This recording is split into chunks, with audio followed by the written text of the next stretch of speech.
what your choices have been, and what karmic timelines and contracts you have journeyed.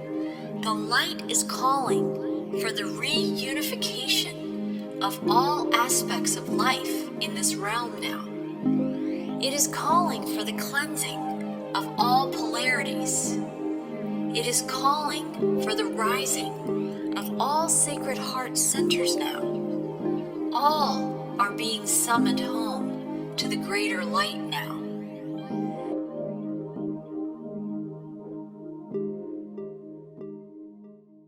Hi, and welcome everyone to Whole Soul Mastery and Whole Soul School and Foundation's joint podcast today. I'm back again today in December 2023 with Dr. Terry Cole Whittaker. And I always love where we journey because we have seed topics, we have an awareness of where we're going to begin, but then Spirit takes over and the best of us comes through, right? So We're going to be talking about some concepts and ideas that you write about in your book, What You Think of Me Is None of My Business. And you wrote a blog article, like how many years later, Terry? I mean, many. Oh, my God. In fact, last year, this year, I got a check for almost $3,000 on royalty from the book because it's so popular. People love it because it really changes their life when you realize you don't have to let other people's thoughts and ideas and words, I don't care who they are, control your life. Ever. Ever. But it's like everything else we've talked about in our podcast together so far is we awaken to these truths, we awaken to deeper parts of ourselves, and you go on a journey. And so people are in the habit of being the self that they think that they are, that the world has shown to them that they are, but it may not have anything to do with who you really are. And That's so right. It's critical. Like, that was the first title that got my attention, and I looked at some of your videos on YouTube, What You Think of Me Is None of My Business, and you wrote this blog article many decades after you published that book. In the last year, you said, What You Think of Me Is Still None of My Business. I had, when I founded a church in Palm Springs many years ago, I actually had T-shirts made, and the front said, What You Think of Me Is None of My Business, in the back of it, because when you pass people and they're going, really? It says, What You Think of Me Is Still None of My Business. In fact, when I first wrote that book out, because I would visualize, this is before I'd ever was published or I had an author or even wrote a book or even didn't know. And when I first started, I would visualize myself signing autographs. And so actually when the book came out, I was at Neiman Marcus in Dallas, Texas, and stores used to have an escalator that went up to the mezzanine where they'd sell books and that kind of stuff. So they had me at a table and I'm autographing, and a woman came up that was smoking a pipe and said, Give me 10 of those books. I said, okay. It was fun. It's so good. I know. You have lived like 100 lives in this lifetime. Definitely, because I had to get it done. And I even went back and retracked where all my dead bodies were too, pretty much. Yeah, you really, like your past lives, like where other versions of you rest. It was just because I realized, because you can tell what your past lives were pretty much because it's what you're doing now, because this is all cause and effect reality. Remember when we were talking last month, and you can, no matter what it is, cause and effect. This causes reincarnation. This is what causes karma. And karma is exact, and people don't realize that. And so, because that's how it works. And so if we're reacting to everybody all the time, and then we're changing ourselves to be the way we think they want us or they want us to be so that they like it, because it basically all comes down to really not having other people not hurt you. It really does. so afraid that if I'm not this, not that, or you'll leave me, or you'll hurt me, or you'll do all this. And so, and in fact, what happens is because we think that we give them power. And some of those statements that they've said, I mean, I was working with a woman whose mother had told her, if you keep acting like that, no one will ever love you. I even think she said a man or whatever it was, but no one will ever love you. So she's always saying, I didn't have any friends. And when I got to know her, she had so many friends that loved her, but she couldn't get that because the pattern. And then say if we're a victim, and there's a lot of people who like to be victims because they get stuff from that. Nobody's a victim. Even though all of us have been victimized and tricked and conned and lied to and everything, we agreed to free will. And what happens with free will means you can be anybody you want to be. That's kind of like what's happening. Oh, you can, but you really aren't, because there really is no free will, because everything is God, is the divine, and it's the idea I'm independent. And then what bothers me sometimes is when people don't want to say God or the divine or the love and the being, they will say the universe did this, but the universe is all in your mind and it's your effect. You're the cause. So why would I look to my cause to give me guidance? God. Wow. Taking back your power is challenging because you've got another energy that's coming in that owns the media, that wants to keep people dumbed down, don't know who you are, buy what they tell you to buy, get control of everything, because this is hive mentality. It's the leaders actually have like insect mentality because they have no compassion, you see. And whoever thinks they're running the world, they have to be fired because they're doing a lousy job. Right. Here. So that's why take your life back, take your world back. Because if it's really true, your spiritual principles, then practice them with absolute faith. Because how are you ever going to know? And doubt is the killer of our dreams and our hopes and what we desire and what we do. I remember I knew I wanted to be a television minister and on that. And I would visualize it and I see it, but I knew not to tell anyone, because as soon as you tell someone what they're going to do, envy will come up in someone who has the mind virus. That's how you can tell you have it or not.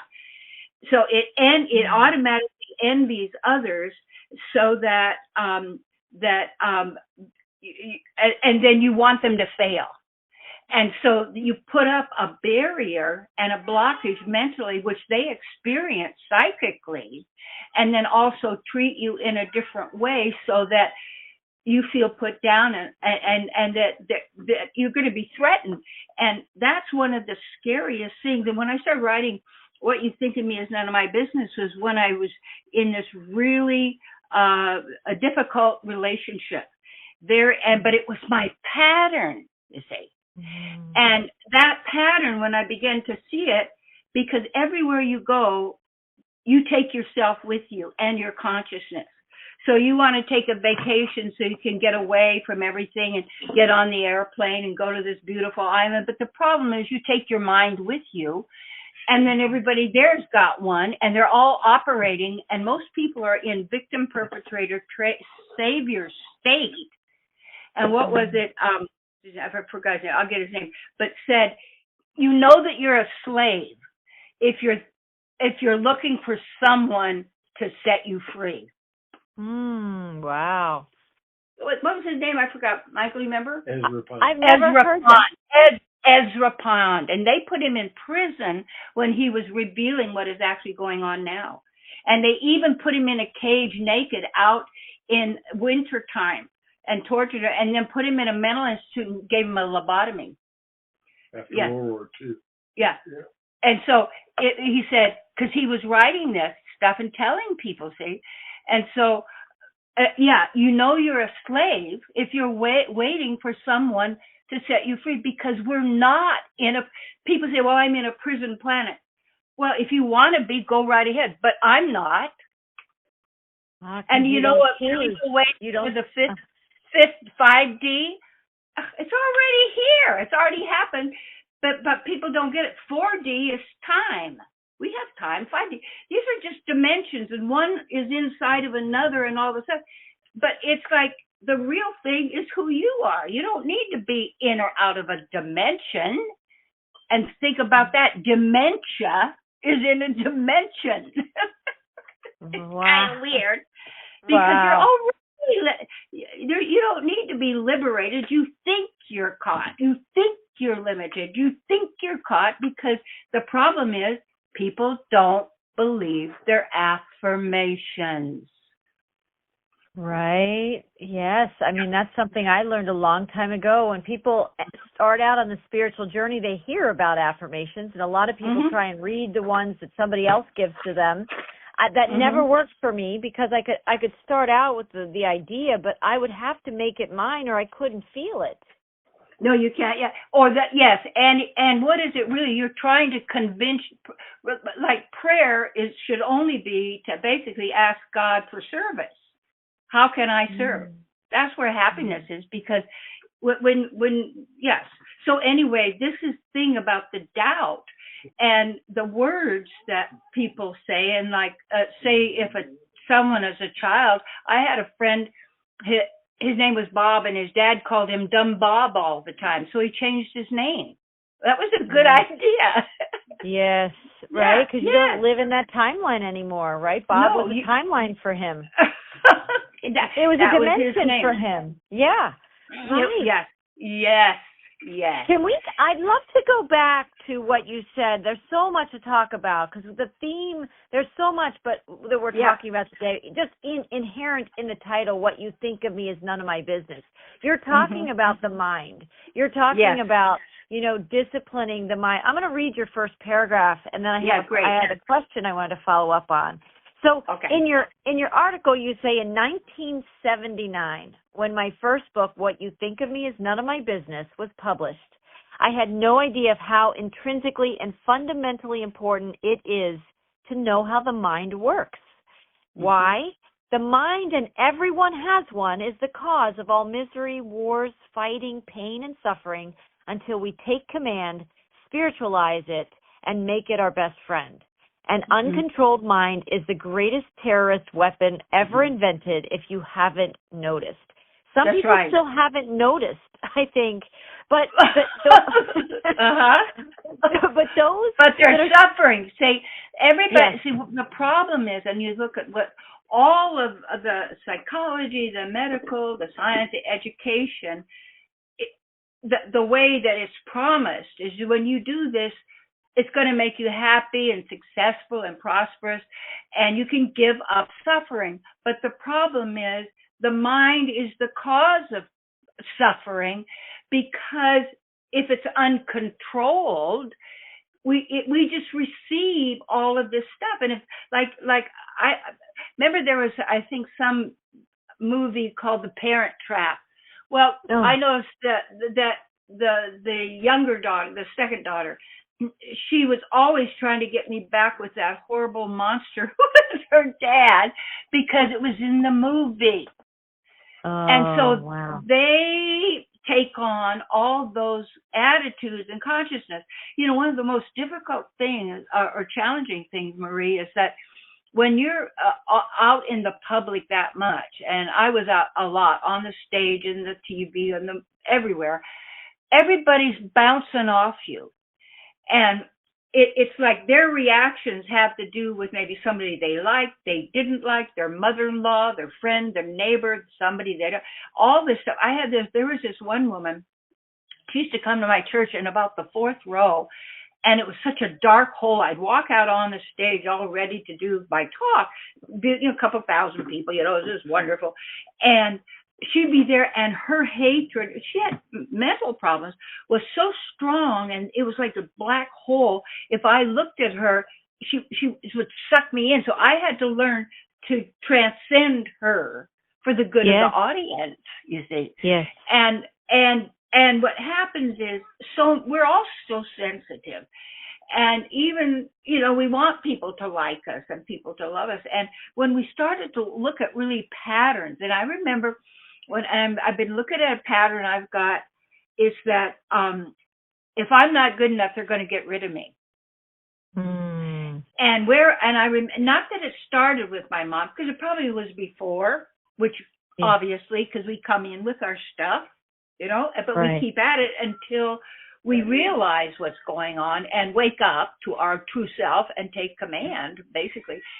And it was like, oh my God, it was unbelievable. Mm-hmm. Yes.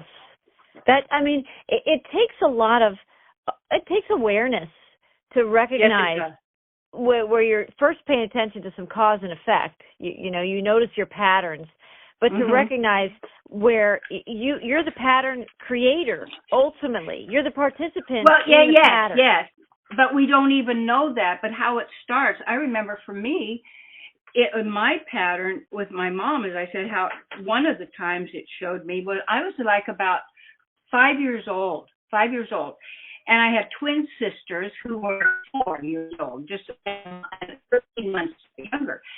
So my mom was working hard. She was a waitress and being a single mom at the time, and working hard and all that. And I guess I was with the sisters. Well, they were younger than I was. I was probably telling them what to do, and she was saying, "Terry Nan, if you don't stop that, I'm going to send you to Nanny." That was my great grandmother, whom I loved.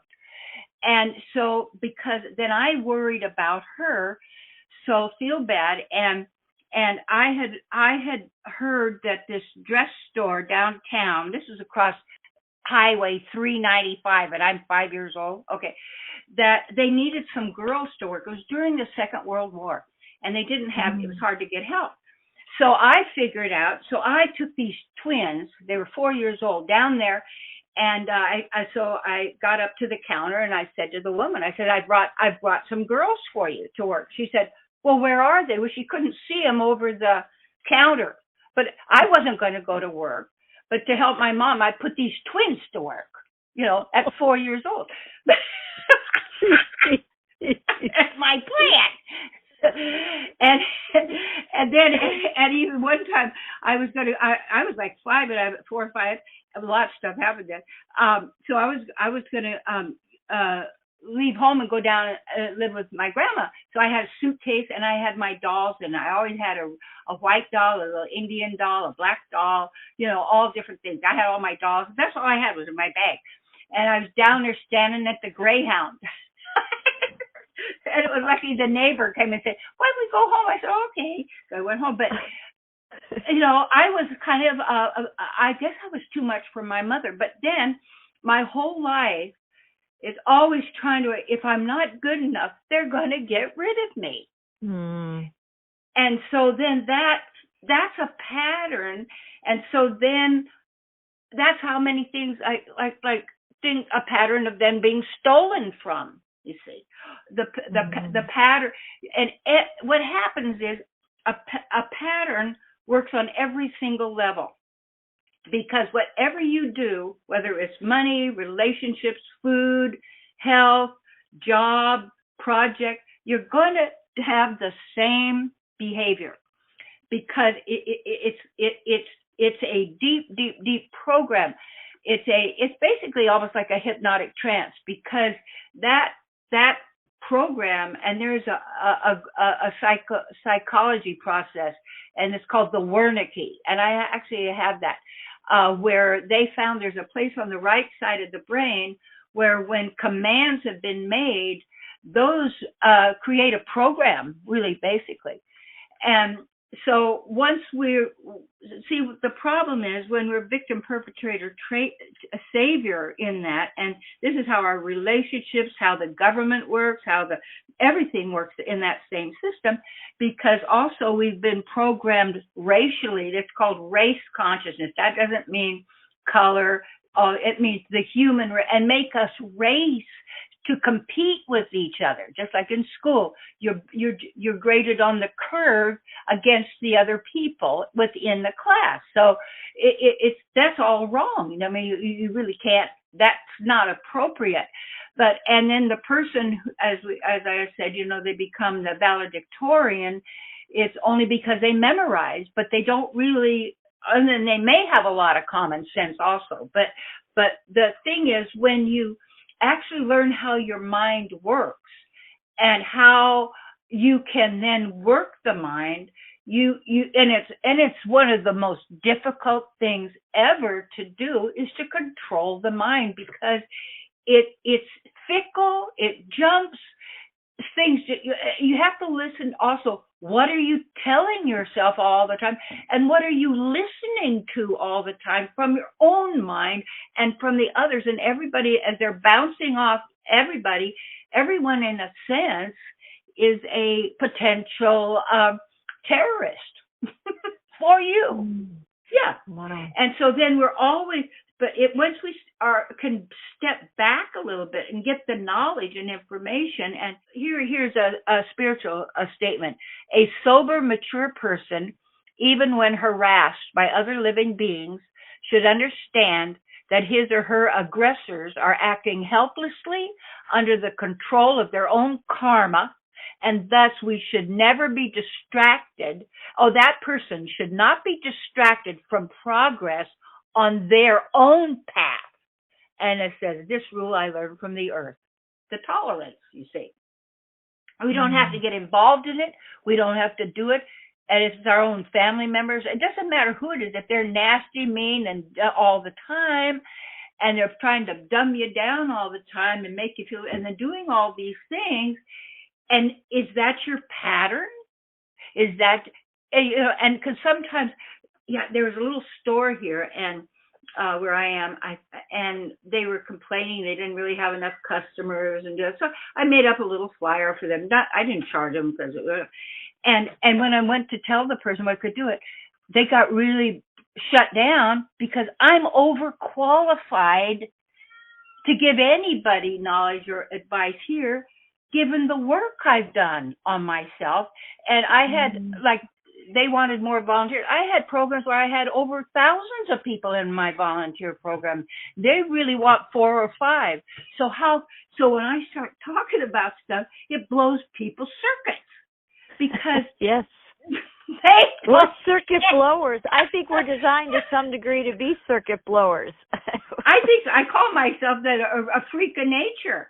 I'm starting to realize I came in this way, and my memory didn't get wiped, for God's sake. No. We're grateful. I'm so grateful that your memory didn't get wiped, because you've touched so many people's lives over the years. And this is what other people, you can have, whether it's soul retrieval or your divinity retrieval, that's what we're talking about, is making you a priority. Like taking your life back, taking your mind back, starting to train it to be what it was always meant to be. The mind is supposed to be a receptor and an implementer of divine instruction, not this rogue, like you say, terrorist weapon. That when it's the greatest terrorist weapon, really, because you're sitting at home alone and nobody's there, and you're basically destroying yourself and make yourself feel terrible. Because I was in the market yesterday, and this one lady, she was coming out, because I kind of have a on the street ministry. I do, just because that's my nature. And I said, how are you? She said, oh, terrible, I'm going to be homeless tomorrow. I said, well, everybody could be homeless in the next moment. Big deal. You have to be home within yourself. And I said, I had to leave a place really fast and do all that stuff and change everything. But actually what I got was so much better, and it was so perfect for me now. And I said, well, what are you going to do? She said, well, I did go to my church, and there's something. I said, great. And you know what? Do you believe in God? I said, yes. She said, God's there. Right with you, and affirm it. No, and what's going to be for you is going to be better than it ever was before. And people say, well, how can you say that when the world is so sad? Well, the world is, if it's in a bum place, it's because the people don't control their mind, and therefore they are programmed through word programming of their mind, with all of these thoughts and realities. And just if a person bases a relationship on sitcoms, you're going to have a snarky relationship. It's going to be nasty. It's not going to be nice. It's where do you get your knowledge? And so we're trying to fit in and belong, so we're part of it. And especially if you don't feel you do belong, and then you're trying to have a relationship. So that whole thing, when I started writing the book, to get back to what I said before, was because I was in this relationship with an alcoholic, heavy alcohol, and heavy mental, emotional, and verbal abuse. Now, my dad wasn't abused like that, but my desire, and it came from the deal, I wanted my dad to be happy. So my thought, if I could give him all these things that he wanted, and he could go maybe to the bar and see his friends and do that, and and then he could brag about me and make him feel good. See, kids love their mother and father. They really, really do. And a lot of times we think they don't, but no, they really, really do. And they will do all kinds, like sometimes these poor souls that have been molested, and then whoever has done that to them, they will say, I'm going to tell them parents and ruin them and do that. And the person won't ever, the one abused won't say anything because they don't want their parents to be hurt. Oh, really? We are love. That's who we are, you see. So this looking at the pattern, and people don't do that unless they start to realize you have an eternal life. Those people who they go, I'll be dead and it'll be all over for me. You can't die, baby, because you're going to produce, just because you're in this reality, another concept. The body's a concept, another concept, but it's all going to turn out the same because you're going to die over and over and over and be born over and over and over in your mind. Da, da, da, da. Wow.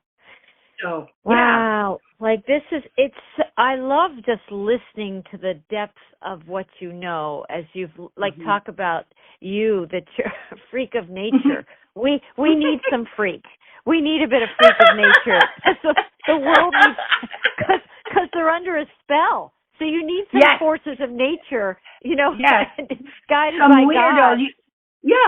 Oh yeah. Up here where I'm living, they kill animals and brag that maybe they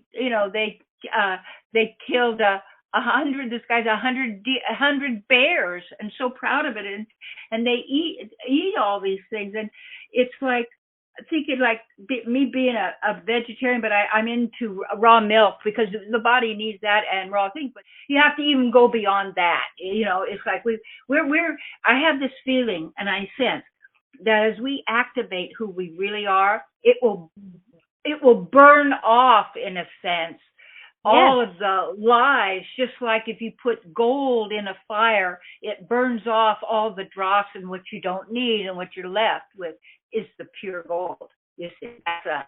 Right. It is. It's a kind of alchemy. We're the alchemists. We're the ones that are trying to, that I think because of what's going on in the world, that person who was worried about being homeless that you talked to. Yeah. Right? And maybe that was her circumstances. But what's amazing is that she's the creator being. And a lot of people, I've been knocked down. You've been knocked down. Right. Many of us have been in these places of suffering ourselves, when if somebody else had said these things to us, we might have thought, how is that even possible? But there's something in all of us in the world today with the state of things, with the level of tension and stress and corruption and everything going on.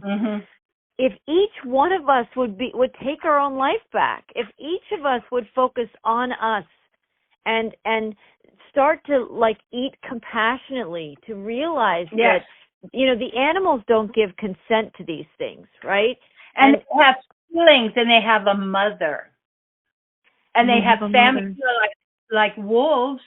Oh my God, the wolf, daddy, he watches out for the children, and animals that, like these elephants that'll trek 30 miles when they intuitively know that the person they love who was working with them died. I mean, there's all kinds of things that people just think only dogs and cats. I mean, and they think, well, dog's my best friend and this is my comfort.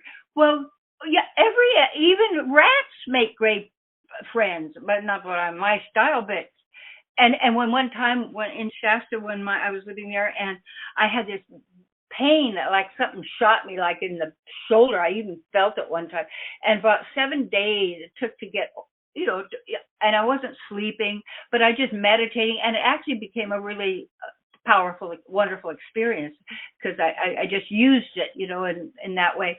But anyway, it's one morning about the 6th day, and I wasn't really eating. I woke up, and there was I had a plate next to my bed on the table.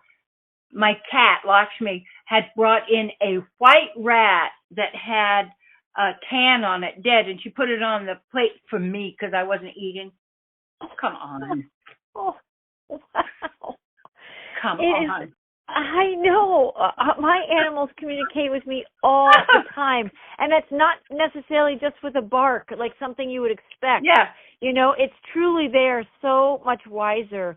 And they're teaching us that how our senses, we can communicate at these higher levels without the words that get us all tangled up inside all kinds of patterns. Exactly, because we're all intuitive. See, the thing, let me think. Ingo Swann, whom I really like a lot in his work, and I have his 2 books, The Secrets of Power 1 and 2, you see. And they had found that in his work, and I think he taught the Army and remote viewing and all that kind of stuff. But anyway, he said in his work so far had found 32 extrasensory abilities that we have through our senses, like our the hair. Why I let my hair be long is because hair is connected to the central nervous system.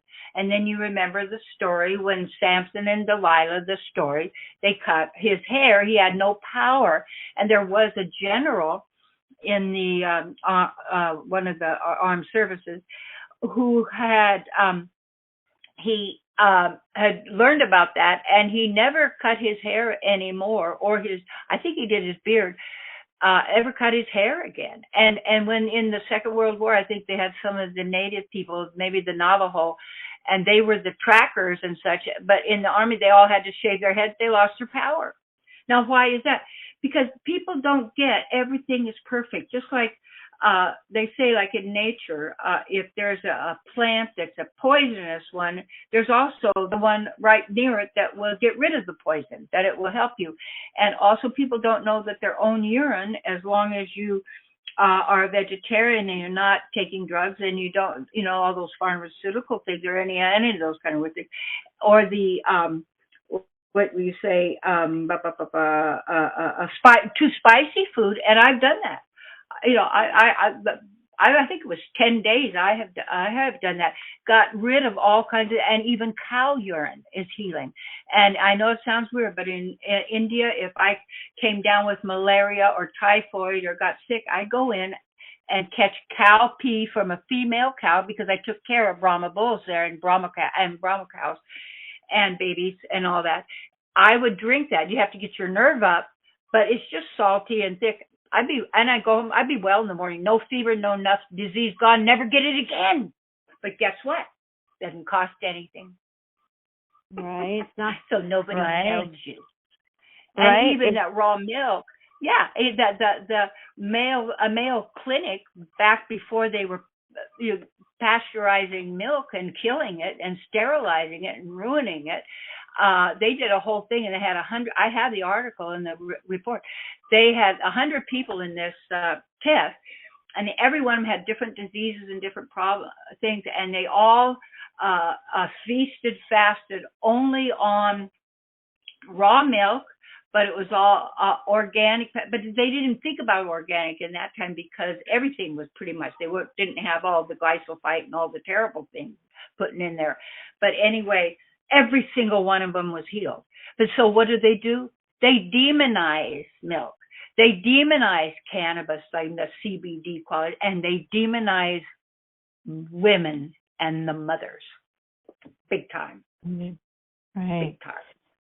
It's been a flip. Why? It's been the upside down creation yes, of course. that we've been living in. Because every god that you know about has a mother. Right. Yes. Right. Yeah. So it's like all these things, people going, what do? Well, you know what you do? Your attitude. Build your immune system. Get yourself going. Realize every one of us is going to change and drop this concept of this particular body, and you'll get another one if you want, or you'll activate your spiritual body, because I've already seen mine. And I know you have one as just as beautiful. And it's already there, but this is a curtain. This is a virtual reality mental plane, everybody. A mental plane is in the mind, but you experience it as real because the capabilities of this consciousness of who you are could take a thought or an idea. Like my thing, as that pattern that when I would get freaked in a relationship, and not too long ago, when I think a couple of months ago, I had a freaky thing, was I had thought that I was bad, that I just wasn't good enough. I didn't work hard enough. I didn't get it done. I said, well, I should die. I should just not exist. And that's why people want to die, because they think something's wrong. And one of my patterns is if I cause people upset and anger, I go away because I don't want to do that. I don't mean to, but I'll just leave your life, and because making you unhappy, and I don't want to do it. You see? So you've got to know yourself and also know your patterns, and then take a look at it, because in order to actually, it's not even reincarnate, but to be living in the actual spiritual world that is our home and a model for this. But this one is a perversion, you see, because the mind and the entity can't make up anything. It has to simulate and copy, because it's as if those who have the intention to have humans continue to be like an ant in an ant farm, and an anthill as a worker bee, whatever, and use them. It's like it takes a lot of courage and a lot of work, because you can't die, and you're going to keep reincarnating, because that's cause and effect.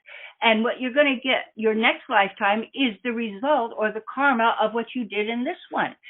And so if you want a good life, you have to do good deeds. If you want to be happy, you can be happy regardless of where you are. When you are in contact with God, you're not deciding to be happy or not because of your environment. And see, I've been in, extreme wealth and power and fame. I've also been humble and gentle and and scrubbing the floors. And because I remember when I was 11 years old making money, I was cleaning houses and babysitting at 50 cents an hour. Right. Yes. Yeah. You've been it all. And I think people who are open to these experiences of like allowing what is inside them, like you could be scrubbing floors, but you could be serving and helping people. And what's wrong with what I sometimes I go to the laundromat here, which is really fun. Sometimes I used to ride buses just to see what people are up to, because that's me. That's what I like to do. And so it's like there's so many interesting people that go over there to that you can visit with, and you see. Well, I was going to say, when you rode the bus, it made me think of a friend of mine who actually got a job as a bus driver because she needed work, and she was asking God basically, how can I best serve? And when she saw an advertisement to be a driver of like these transit buses in my town that pick up lots of passengers as a free service, well, the taxes pay for it, but she did that, and she talked about how many people that she had the chance to greet them when they walked on her bus. Right? That's right. That's right. And there are people doing it consciously like that, and then you have people where it's just a job. But it's the same task. And they're angry they're angry that they're working, and they're making themselves miserable because they think it's the job. No, it's your attitude. And if you take that attitude, you can never be defeated, because nobody can bring you down. Why would they? Well, and when you realize, like, even the person who you interacted with that thought she was going to be homeless soon, she was speaking her fear. She was speaking her stress. But imagine if she was in the same place, she still didn't know where she was going to live or stay the next night or whatever her circumstances are. But she chose to say hi to people as they pass by. That's right. It creates a whole different path. Yes, it does. The thing, like when people go, like, say if they're having a difficult time, they go to the soup kitchen or wherever, your life will change. Get your soup, get behind the table and start serving. This is where it changes.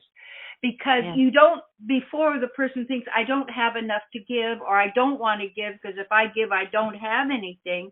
And so then they hoard it and keep it in. And here, I had this really cool meditation when I really got that. I didn't know, but I was looking at it, that if God, since God is all, then when I actually make my connection to and there's many forms of God, people, don't get all, God's God, and it's also in your imagination. It's also, and doesn't mean imagination isn't real. Don't kid yourself. And it's where you're attracted, where you feel good, who you like. But then we make it all these religions that have branch offices all over, and they telling you how it is. That is not. I don't have any loyalty to any kind of organized religion that has more than one office, and it's not making a hierarchy. And because I was doing that, you see, because but then when I got that I still had the same problems with relationship and love and the metaphysics that I had, which was great foundation, didn't have any more than, see, metaphysics is about what's impersonal. It's about the observation and study of inanimate objects that don't have feelings. That's why I call myself, in a way, doing advanced metaphysics, but it's also, it's beyond that, because there's so much depth to real metaphysics when it is then combined with personalism, that the feeling, the quality, the joy, the beauty, the love in your real eternal nature, because you cannot die. And even though we still are a little scared of it and the different things, it's a rite of passage. You need to be awake, conscious as much as you can. Don't say, I hope I'm asleep. No! You're going to sleep through everything? Right. No. When you have the power to create everything, right? That's we don't want to are. sleep through everything, right from where you are. That's right. Yeah. It's being created through us. See, the female is the soul, basically, and in the supreme divine goddess, what her work is with the supreme God together as lovers, and together the same and different. This is a Chincha Beta Beta Tattva. It's not about we're all equal. No, we're equal and unequal. We're the same and different. The mind doesn't know how to handle both of those at the same time, because the mind works on like and dislike, hot and cold, up and down. And the teaching isn't as above, so below. That's the fake one. The real teaching is as within, so without, because we're masters, especially the female is supposed to do this, to actually be the master of what would you say, variety and creativity and love and play and joy. So unless you've got them both activated, you're just basically a filing clerk for the mind, for the brain. Filing this, categorizing it, because there's nobody there. You're just a number, and you're doing your job. But just what I've noticed, like some of the stores and things, because they're afraid they don't have enough money, don't talk to the customer, don't get involved, get the job done, get out. Well, what happened to the community? What happened to the fun? I'm starting to feel bad that I'm so happy and alive and everything. I'm irritating people. So I just said, that's why, like, when I was talking to you, you said, in your note, you said you're going more into the quiet, you see. Yes. And me too. I'm living in a hermitage, and so I'm going to set it up where that people can come and stay, and they can stay for a week, 2 weeks, a month, 6 months, or I don't know how long, and do all my courses. And then it depends on what they want, and then begin with, we can start with the fundamentals, and they can live in a hermitage. This is where Michael and I, we're living in a hermitage. Yes. And it even has a little stream and waterfall, right? It gave me everything I wanted, but I had no idea the form of it, because when you let go and let God, it works out so far beyond what you could ever imagine. Absolutely. It does. It does. I've just enamored with your stories because they reflect a lot of my own. It's the same process. It's when you let go and you let God, the magnificence comes through, right? Yes. And so let me ask you a question. Since we're talking about the mind, we're talking about how the uncontrolled mind can be the greatest terrorist weapon. We talk about how people can be feeling if the mind is in control, right, of not being good enough, not being pretty enough, not being successful enough. And here we are, still at the holidays, right, in late December. People are going to be around, lots of family. They probably already have been since Thanksgiving here in the U.S. anyway, And so people are interacting with family members, some they haven't seen in months or years. And we know all those patterns, which are mind patterns, want to take over. Intentions, which intentions from a spiritual plane of intention are powerful and they can change dynamics. But mental intentions might simply just recreate the same pattern in a slightly different version. So yes, it will. But once you have to know what yours are, and that's kind of challenging because it's not about putting you down. That's what some people get afraid. How can I ask a question that'll make me look stupid? Oh, stop. There are no stupid questions.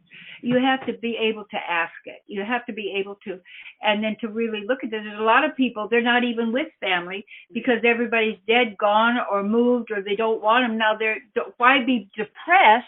Make it be the way you want. People don't get that. Yeah. And it's actually service.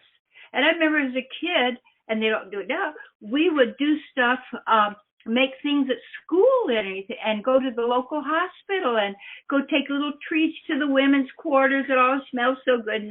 And go to the farm, the county farm, where people could go and live and work in the garden who also needed a little care, but their families could come and visit. So people are dealing with all of that stuff when they don't really know how this system works and who they are and even how they function. And that's, to me, what we do, Marie, is because that's why you're so much fun. I mean, my God, because we can communicate, get it, and we're empowered and enriched by our relationship. Now, there's going to be people you don't want to be with Christmas. Don't bother to be with them if they're beat you up and they're mean and nasty and things like that. You don't have to tolerate that. Don't do it. Yes. Right. You really, I think that's a big factor is that you and I, you say this in your article, you say the most important practice is the ability to stand above the situation and perceive it for what it is instead of always getting caught up in the conflict, the drama, and arguments of who is right and who is wrong, or to prove who is the guilty party to blame when it's our emotional reactions that are triggered by believing the thoughts from the mind, the mine, or others. Right? Yeah. And I think people, they have their own well of memories of when they've been wronged. And I think this is just, it's like what you were talking about earlier. It's like, it's a trap. It's like a mental trap, and you can't venture very far out of that box. So when people go back into the same situation with the same people, with the same mental patterning and the same mind, it's not surprising that the same dynamics play out with the people. That's right. You have to, because we don't know how else. And and in fact, when I was talking to that person in the market, her whole attitude changed. She popped up when I said, God is good. She goes, oh, her whole, in just probably less than 30 seconds, that woman's life was transformed. Just like that. And God did it through me, but she did it. It was whatever I was guided to do. And when we can cheer up people, it may be somebody that looks like that they're at death's door, say, God, you look great. They say, well, what do you mean? I'm looking at your soul, baby. You look great. Absolutely. Exactly. And you know what you're also talking about, which you have to be willing to play. And people have gotten so far up in the repetition and the machine and the mechanics of how we were educated and really conditioned to be people who mentally process everything. We don't want the mental processor, do we? We want to get into the feminine energies inside us that are full, vibrant, feeling. Yes. And activate that. I love this ancient wisdom. It says, therefore, this entire universe, which is like a dream, is by nature unreal, nevertheless appears real, and we experience it as real, and thus it covers one's consciousness and assails one with repeated miseries, you see, because that's the nature of it. If you do, it's like you've got, like, what would you say? It would be like you had something that was like a great machine of some kind, but you didn't know how to use it. But then then you don't use it, or you go to use it and you don't know, it runs over and wrecks your garden or something because you don't know how to use it, because it's not taught in school, because those that do the education system want you to memorize. They don't want you to know. If I had a grammar school also up to 6th grade and in San Diego, and so anyway, it was wonderful, and it was a few years, but then it kind of got where the parents didn't really want to pay for it, and you had to pay the teachers, and they were wonderful, but they were really a lot based on observation, just kind of like the Waldorf sometimes. I think it's like that. Of course, I don't know all about it because it's got their issues and things, Jesuit issues and stuff like that. But anyway, but the idea that if you're with a child and they say, well, what is this? Well, you say, look at it. What is it? How does it work? How do you do it? Instead of tell them, instead of like when I had my grand piano and I had it tuned at, the 432. And when little kids would come over, I let them just play however they wanted. And I remember this one where the dad sat down and he said, oh, this is how you do it. Well, the kid got up and left. Right. Because, get up the and exploration ended. He wanted to show the mastery instead of the discovery. That's right. That's right.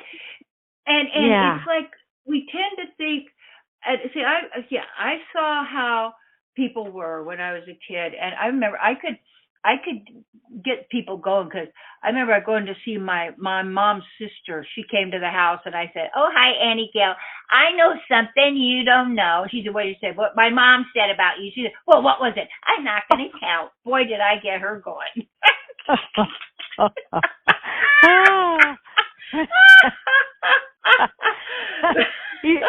You came in perfectly with who you are to shake things up and invite people to look at things differently and just to mess with people sometimes, to break them out of their box. Kind of fun, but in a nice way. One of my favorite Vedic characters, like a demigod, is Narada Muni. And he's a transcendental spaceman, and he goes to stir up things to get it moving. And he's really cool, and I think that's kind of, and he can go into the spiritual and material worlds and play and work with people and stuff like that. So I like that Narada Muni, because I go, what gets the clothes clean in a washing machine is the agitator, brings the dirt out. Right. Yes. It is challenging to sort of bring, I mean, I don't have to tell you this. It can be challenging to bring new awareness to an old game. Yes. Right. That's very good how you said. Yeah, and you can't do the old game. If you're going to play for fun or joy or love and go to work as a game, make it a game, but make it a good game where you're doing good works and you're helping people, because that's basically your dharma. Love Right. God and serve and help people. Yeah. Yeah, so right. and the mind will make change be laborious. Yes. It'll make us think that it's too hard. It's going to be too much to change. I've been this way my whole life, however long that is. Right.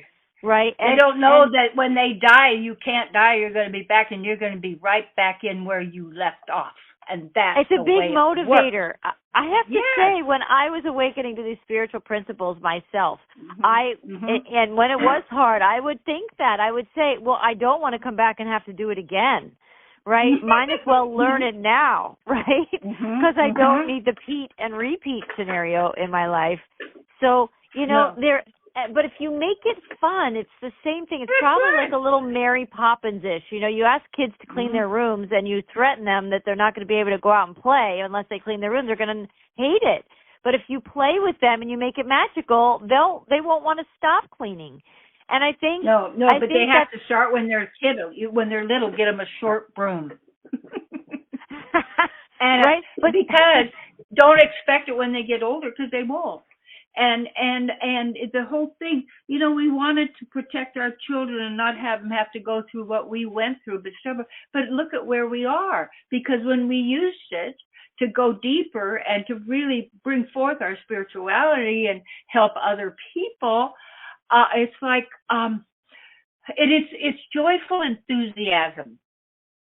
Yes, joyful enthusiasm, and enthusiasm is with God. That's not just saying this is fakey fake, someone's got to save me. No, you have to save yourself from ignorance.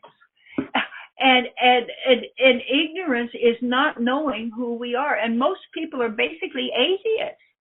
They're not theists, because they that's what witchcraft is basically. And some people say, well, I'm a Wiccan or whatever. That's fine, but they're using stuff. Then our nature as a creative being, you don't have to use words and numbers and anything and force and control and because we're masters of the formless. So when I got within me that I was going to have a television ministry, I never told anybody, but I started checking out things and this and that. I was doing my part. But I had it inside. I knew the seed that was planted had everything in it to produce the plant. And if I just plant it and I get going and I take care of it, and I do the thing, it's going to develop into whatever that seed has in it will develop into fulfillment. And that means you've got to nourish. So what do we call it? What we need a mother. We need to have that concept of nurturing and caring for and watering the plant and nurturing it. So you've got to also do that to yourself. And then what my thing is, it's a divine experiment. I want to know what's going to happen. So what my thing is, what's my goals? What I want to attain? What do I want to attain? What do I want to do? And then the knowledge has come to me through here, there, and everything, the study of the ancient teachings and all of this. So in studying all of this, and also I can see where people have changed this and changed these things. And people don't realize that, a lot of people don't know that the Bible basically was, the copyright was the Queen of England.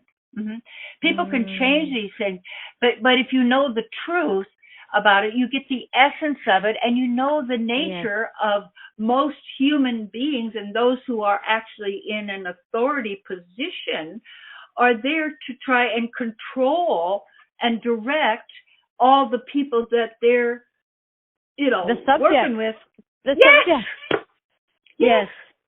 But you just said something that makes me feel a lot better about myself, because I'm somebody that I have a little bit of a photographic memory, which helped me in school. But other than that, I have always felt things. When I explore things, I feel whether it resonates or it doesn't. I know it because I feel it. But I'm not a person who typically can quote something unless the feeling is strong, right? Yes. If the feeling is there, I'll remember it. But if the feeling is empty or not there for me or I don't get it, I can't quote facts like some people can rattle off facts from my mental processor. But you're a grokker. You grok it. I grok it. I'm a grokker myself too. I can't either. And a lot of my work too. I went back like 800,000 years ago, in a sense, when whatever the mind virus, however, is going to do is attack humanity and take over humanity. They realized that they had to do is eliminate the female, which is going on now because the authentic female, because form follows function, has to grow. You receive the seed, you receive the sperm, let us say, the idea, the concept from the male, and or how you did it, and then you take that in, and it mates with the eggs, and then that body then grows in your body, and out pops in 9 months or so a human body with a spirit, soul inside, and feeling and all of this stuff. But that's the very same thing to be a project manager, an idea that you have to nourish and work with.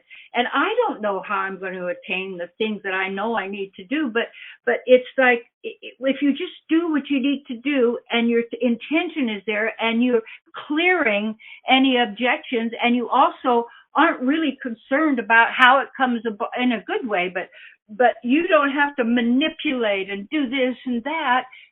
You witness and experience and stay in a state of gratitude and divine enthusiasm. I mean, absolutely. That's the greatest watering and sunlight there is, that joyful enthusiasm. Yeah, joyful enthusiasm. Mm-hmm. Some people get confused when they're first starting out and they get attached to what they're trying to create. Yeah. You know, all people who discover the law tell of the attraction. divine how to do it, where to go, who to call. Wait a minute, you don't know, buddy. You only know a itty bitty. I remember I would go to some of these churches to speak, and they say, "I'm God." Everybody says, "I'm God." No, you're not. The job's taken, and there's no want ads in the paper. So what are you doing? You're a little spark. You are a spark of the divine, but because the divine God is so huge, that one little spark can take an idea and create a universe out of it. Is it a hell? Is it a heaven? Is it a joy? Right now, right where everybody is, wherever they are, if you can see. I have that course called 21 Days to Personal Riches. It was an infomercial with King World, and that I made up. And 21, because it takes only 21 days to change a habit. But after you get the process, you change instantly. But it's through then repetition that you build it and you make it stronger, you see. And you have to work at that. And so if you're going to do an affirmation, people, at least say it for at least 100 or 150 or 108 seems to be the times a day. But as you say it, look within, and do you accept it? Is there a blockage? What are you doing? Are you living in harmony with the divine? Or are you living in, you're out of harmony? If you want something, but your actions and your mind and who you are and your consciousness is, and your behavior isn't in alignment, you're not going to get it. How could you? You can't. Right, because you have to feel it. You can't just say the words. This isn't just spell casting. And the reason, I guess, the negative spell casting is so effective, because when there's fearful affirmations that are coming from a place of, fear and worry and stress, we are animating. It's not the words. We are animating and giving momentum to the growth of that vision. But for people it's so far into some people having a good life that they can say the words, but they can't feel the feelings of the good life. But that's where you play. That's what they think. See, if you watch anything on the internet or whatever comes up, and they're going to show you what all the celebrities and the sports people have these huge, ugly houses for $85 million. Are you serious? Who would want that? Run around in your little place all by yourself in the pool and nothing's in the house. It's all like this. How boring. Give me a hobbit house that we make ourselves and put together with tree branches and this, and that it's cozy. What's so cool about living in a little house, it's so easy that it's like Michael and the cat and I, we just love each other all the time. Right. Because we like each other, we play together, we're there, but we also, if something can come up, because stuff will come, patterns will come, to then meditate first and ask for guidance of how you're going to deal with it, because words, if you don't speak, words can cut to the heart. Yes. Yes. And that some people will make a decision, I'll never again, or I will get even. And getting even is a passive aggressive. And they found that passive aggressive, sociopaths, and psychopaths are almost very difficult to ever heal because of something that went in the brain somehow. But they will never admit ownership of what happened. Ever. Right. And if you don't, you can't go anywhere. It's not blame, but if it's in your world, own it. And if you own it, you take a look at where it came from and where it went, and you don't want it, dump it. And then as you dump it, you start affirming what is the truth, and the truth sets you free. Right. It's so beautiful. And, you know, when you just said that, it made me, I have your book in front of me, What You Think of Me Is None of My Business. And you have these beautiful, in every single chapter, whatever topic you're writing about what people think of them is none of their business, right? You have self-awareness strategies and exercises. That's right. And you have these beautiful prompts that, you know, there's prompts by you in every chapter that say observe, choose, give up blame, and create it the way you want it. And you have, you know, these little exercises. It's very easy. It's very accessible to do. And, you know, that's what a lot of people need. They can hear you and I talking, but then they need some guided words. They got to work with it. Yeah, they got to work with it and make it theirs. Yeah. And make it theirs. Yes. Use it. Just like I told you, my dear sweet friend and student for many years, Elizabeth, who did the Spanish translations for What You Think of Me, and they can go to her site, lovintowholeness.com, and get a Spanish one for free that she's offering. But she herself, that book, when she came from Mexico and she was doing domestic work, she went to the New York Library. That book fell into her hands. And she then started using it, taught herself English, and more for herself. She's a therapist. But then again, and I remember she came to a retreat at Shasta in 2012, and she was wearing high heels and a mini skirt. Now, man, she is into her shaman work because she's a Mayan. So she's got her work as a therapist, a psychologist, clinical, licensed. She's also now really, you have to have spirit, and you have to get those shoes off, and you have to start, you know, getting back to who we really are as earth beings. And earth, according to the Vedas, is 4 billion miles long. Think about that. Whoa. That is, whoa. I mean, all you could do is feel the vastness, right? Our mind, and that's why you're an intuitive. That's why you're an intuitive, Marie, because you're feeling and you're sensing them, and you know it. And see, most people will deny it. That's why I like using my pendulum at different times. Yeah. And how I got until it helps you, because you don't get your mind into it, and it's fun. And I remember I was looking for one, and I was going around and, you know, different places and nothing. And I went to this, whatever it was just a little thrift shop kind of around the street. Yes. And there was a little box, and it was like somebody's little wooden boxes, they funky little fakey, jewels on the top, fakey stuff. And I thought, oh, box is open. I open it. Here's a silk bag with a pendulum made of semi-precious gems for 99 cents. I love it. I'm a big intuitive thrift shopper. Yeah. I mean, you can go into this and oh you can feel God. that there's something there for you, and you just Yes. walk around and it'll call you. That I also call that garage sale magic. Yes. Name it and claim it. And yes. you usually do best when you're getting something for somebody else. I'll tell you, it works real fast. Right? And if it's so for your fun. devotional service and good, it's there before you even ask, and you'll turn around. It was right there all the time and didn't even see it. Oh, yeah. Oh, yeah. Oh, yeah.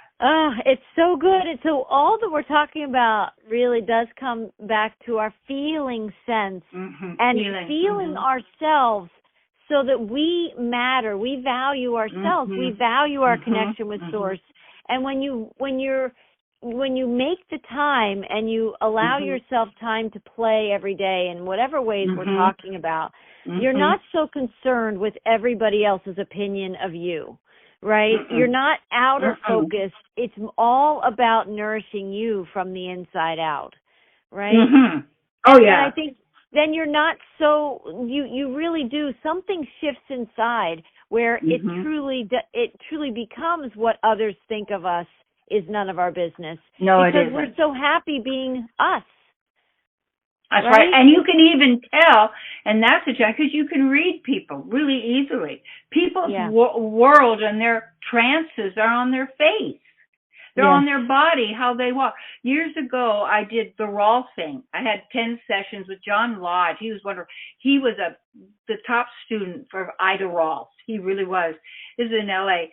And that was such an amazing thing to put my body back. But I have to tell you, when they went up into my nose with the little covering on the finger to stretch that fascia, that's when I remembered right after I was born, sitting, I had some diapers on, and I'm on this thing, and I could see a guy with a white jacket working around, and I'm screaming mad that I was back here again. And I knew my mom was envious and my dad was afraid, and how they felt. And yeah, I know, it's really, really, really, really, really interesting. And then you make those decisions, you see, at those times. Yeah. And it's, so, I know, there's so much. We need to do it again. There is so much because, I mean, there's a lot of things, too. Like, people probably want to know, what's it like to have memory like that? What's it like to access the deeper sense of how you felt it, too? Like, you go back to that awareness that you have that's all in your... We all have access to those memories. Most of it's shut down for most people. You have to do stuff. Like, I remember when I was a rebirther, and it was wonderful, the breathing process, connected breathing, and did a lot of healing work with that. And I had a hot tub. I would get in there. I remember this one time I was in there 3.5 hours with a snorkel. And I kept going and going and going and meditating and asking questions. And I got to a point where I got to I got to the top of whatever the mind could say, and it rewound. It went. It's a tape. Wow! Right? No, you got to do the work. You see, people don't do, and you don't go to a regular psychologist and all. What are you going to get? You're going to get the usual that's not working, or everybody in the world would be happy. Not by we'll drug you up and you'll be unconscious as basically a robot, which a lot of people are. What's a robot? You go somewhere, they give you directions and you follow that, whether it's good, bad, or indifferent, but you get paid for it. But the key is people don't get, no matter who tells you, you get the karma. Doesn't matter.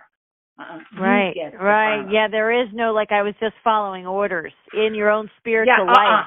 Right? Yeah, And so when we cause harm to an animal or human, remember, those with blood have a mother. And with the blood, they have a soul, because the soul rides on the blood. And what happens is when the person does that and they create that, they have that inside of them, and everything here has to balance out. So when you tip one side, like a seesaw in it for a child, if you go up, positive, somebody goes negative. If the negative becomes the positive, somebody else becomes the negative. It doesn't say negative and positive are bad or good. It's what it happens. It's a position. It is an attitude. It is a consciousness. And so when we do something and we're out of balance, then the karma is the balancer to give you that same exact experience you caused to another living entity who has blood and a mother. That's the way it works. I don't care whether people agree or they don't agree. That's how it works. Yeah. And what you're saying is too, it's way bigger than us, right? It's the fabric of creation. It makes it so. Yes. So right now, shift your consciousness. Get help. That's why you work. If you're going to work with Marie, oh my God, it's great and intuitive and work with it. Those people who, revive the work. Yes, it's going to cost you. What is it? You have to contribute to people. People, I'll get it for free. Oh, I'll read it. No, you have to have a teacher. That's why when I hung out with my teacher in India, who was brilliant, wrote 85 books, and I got to be his partner in taking care of it was his place, the cows and all these kind of things. I get his consciousness. I get it. It's because I'm with someone who has it, and I can ask the questions. I can learn. It's very different. Just like I would say, the best way for anybody out there wants to learn stuff, find someone who's the tops in that and go volunteer. It's the journeyman process. It's that process where I found when I had thousands of people in my volunteer program, I had a program where you had to take the program. I didn't charge for that, but you had to learn how to do service.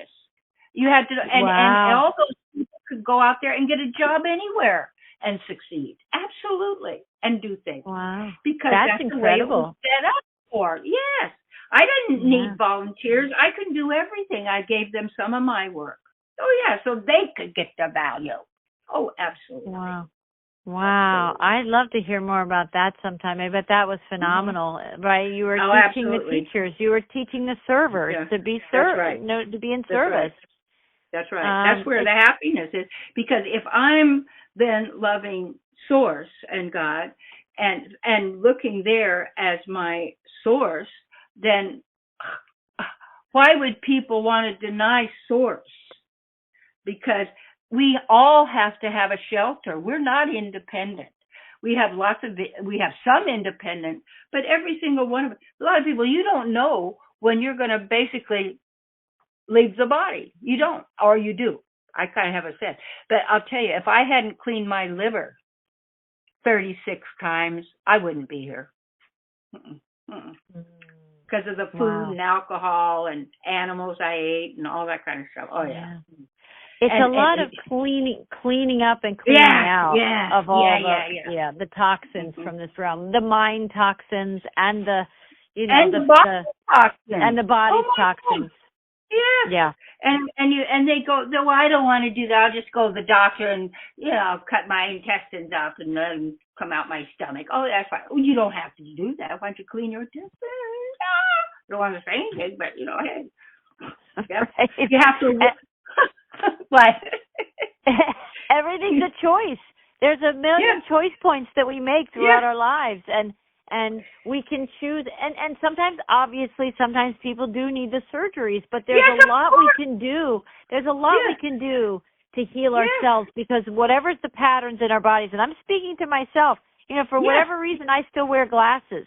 And I have known that I can heal my vision. And so I've told all my eye doctors over the years. I healed my vision and passed my driver test. I'm a sun gazer. Oh, yeah. Is that what it is? I'm a sun gazer. That's why they tell you don't look at the sun, because then you see what it is. I don't. Because it's changed, and it's coming back to, it changes whoever it is. My sense of it is like a mirror that reflects our light, because every one of us is brighter than 10,000 suns. And so why it's getting cooler is because people are shutting down their love. Wow. That's all. Because they've been taught to do that. Oh, absolutely. We're it. We're it.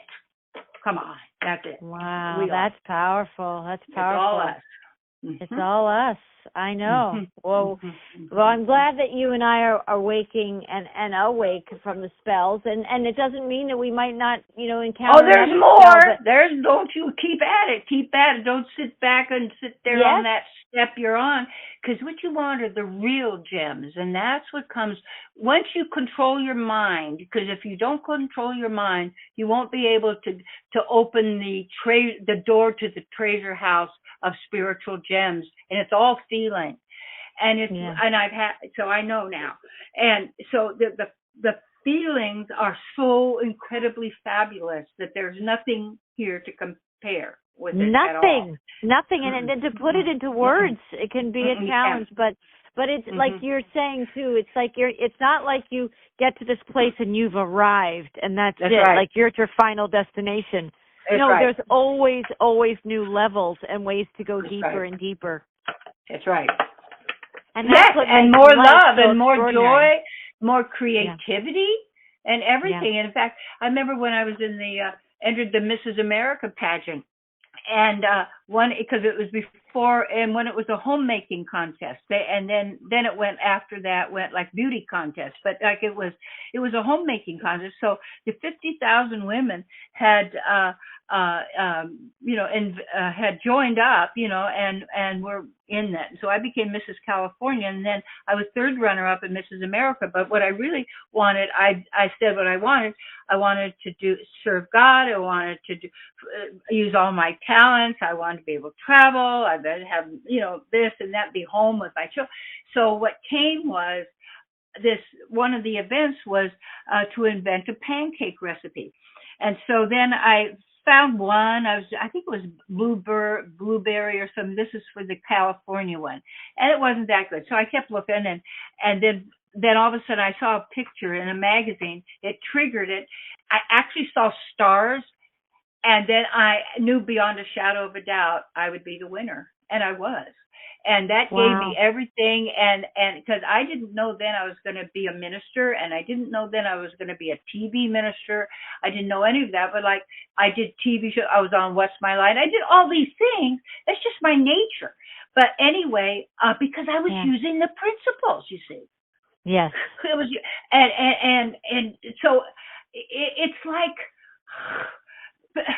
I got that from my mom. My mom was queen for a day once, and that was the old radio show, and she brought home all these prizes. I said, well, that's for me. Of course you did. Of course.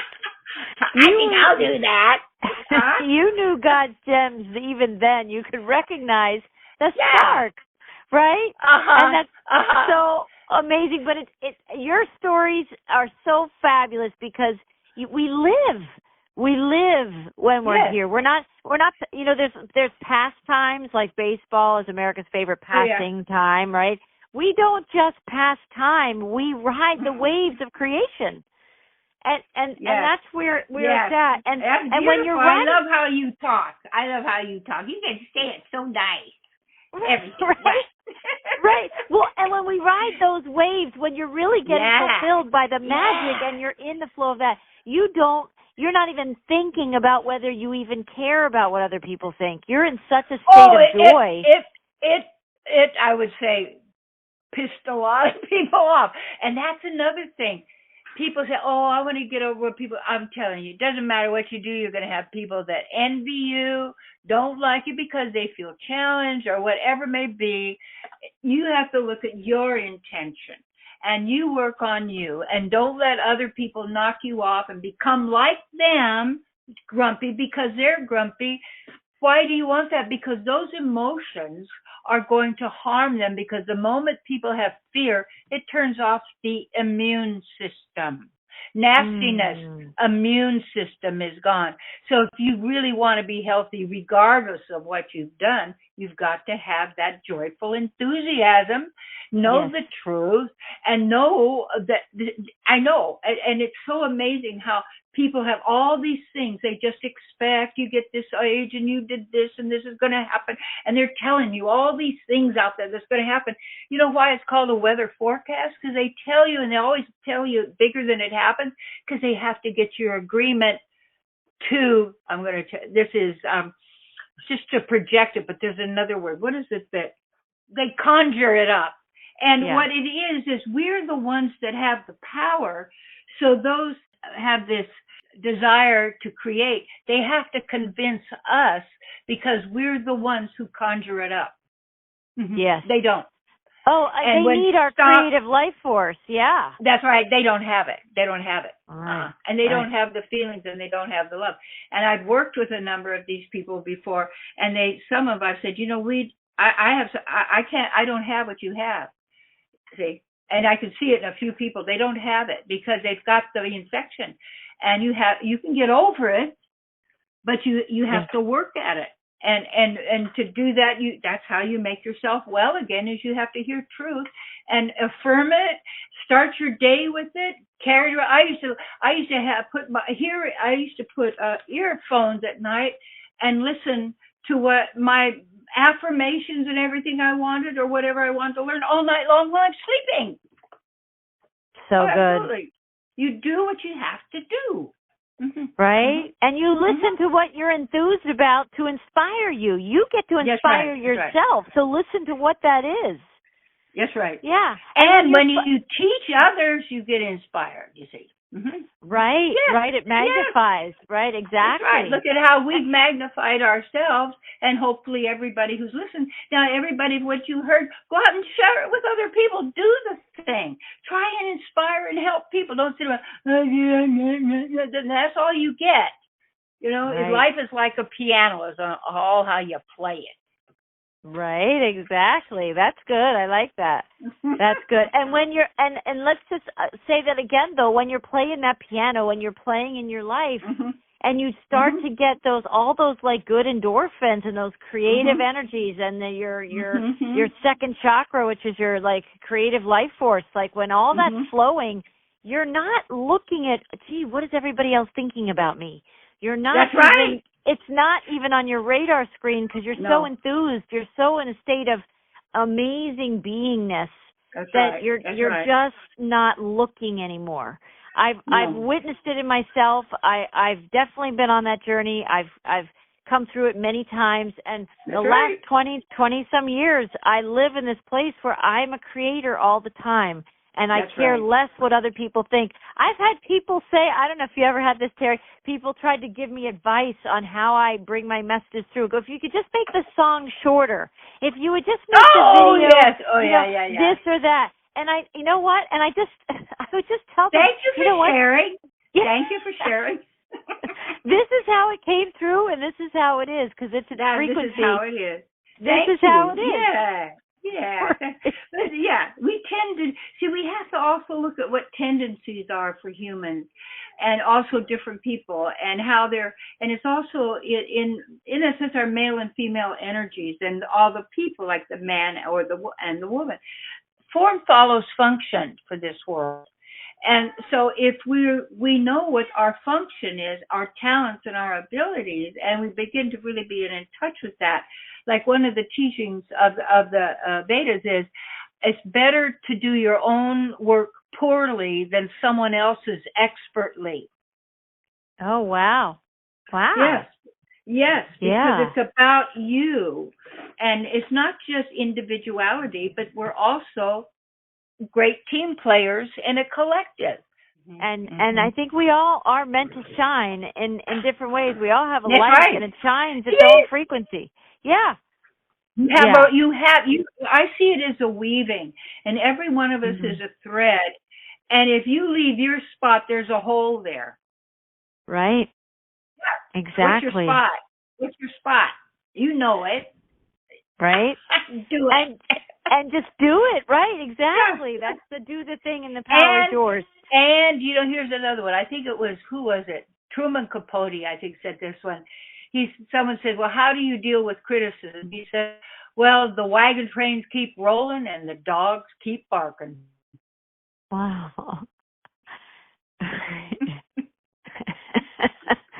Right, we got to keep rising and to be us, keep because rolling, baby. Keep it rolling. Keep going. Yeah, and stay in a good attitude. Yeah, keep it going, and make a difference simply by you being who you are, and loving and kind and appreciative, and yes, exactly. That you're one less person to hurt others. Mm-hmm. Right. Yeah. And that shifts the planet. That absolutely is right. like planet changing for the better. And that's what it's a plane. It's not a plan. The planet is the way you plan it. It's a plane. These are levels. They're all planes. And a planer makes it flat and even. Yeah. Oh yeah. But it's in other shapes as well. So but it's still all. This one reality is in the mind. Mm-hmm. It's a mental plane. So have a good mind and you have a great life forever. Forever, exactly. And play and be playful in your spirit. That's and you free yourself and you get to enter the higher states of being. And it's not that it doesn't matter, but you're so enthused with where you are. You're contributing in the unique ways you can by the light that you are. And it's so important for people to hear these messages who are hurting at this time, who are scared at this time and overwhelmed, that all of us have been there in that state of being at some point or another, and we could be again. And the key is you cultivate the skills now so you have them the next time, and it just gets better and better. That's right. Yeah. Yes, right. I love you, Marie. I love you too, Thank you Terry. for being you and letting me be part of your life and let me share on your wonderful program and all those goodies. Thank you so much. It's just great. Makes me happy. You are part of my joyful enthusiasm in my life. I can tell you that. I'm so grateful for you. And let's do it again in the new year. 2024. We'll be back. Here we go. Woohoo! Oh, woohoo! So happy Christmas, happy holidays, Christ Mass. It doesn't matter. You can appreciate. It's always good to appreciate inspiring people, and however they are. For me, Yeshua is my brother, and guru and teacher, and I appreciate all my teachers, and I appreciate my guru in who's passed on, and all of these helpers in my life and books I've read, and all these people have contributed to my life and continue to do. And just as everybody out there, people are looking at you, and you could if you're feeling miserable, go find somewhere to serve people food and bring people happy. Go even to your church and greet people with a smile and maybe give them a little pat on their back, because some people, they could have contemplated suicide that night. And then what you did is just by saying, hi, you look great, change their mind. Come on. Right? Yes. I know souls like to be seen, and it's such a simple yet mighty gift that when we go and we do things like that, we can be of service in the simplest of ways, but they touch lives. Thank you. Thank you for that. Thank you, my darling. And everybody out there, thank you for being so wonderful and even being open and interested in this. Is the greatest work in the world. There isn't anything better. Or more important or of value. Everything else is temporary. This is eternal. And you never lose what you have gained spiritually and knowledge. Ever. Beautiful. Well, thank you, Terry. I'll see you next month. And you got it. Thank you, everyone, for listening. We'll talk to you soon. Blessings. Toodle.